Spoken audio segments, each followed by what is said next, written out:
Hey guys, so Seth, OTK.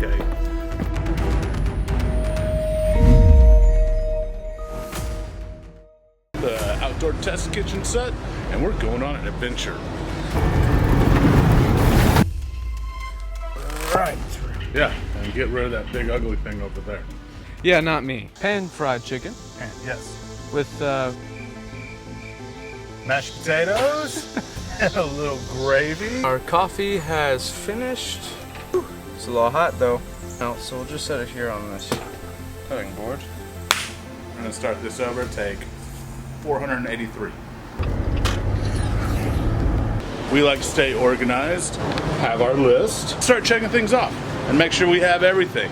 I mean, Wouldn't that be? It's called an impossible burger, but it's clearly been made, so it's not possible.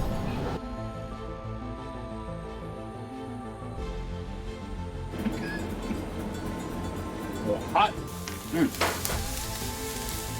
Don't really need anything else. Yeah, we're doing, it's called the Invisible.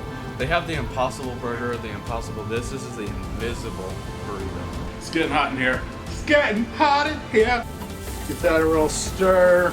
I mean, as long as you have good quality weenie and a good bun. Thanks again for tuning in with us today, and we'll have more recipes, so stay tuned. This is Seth with OTK. Keep on cooking and keep camping.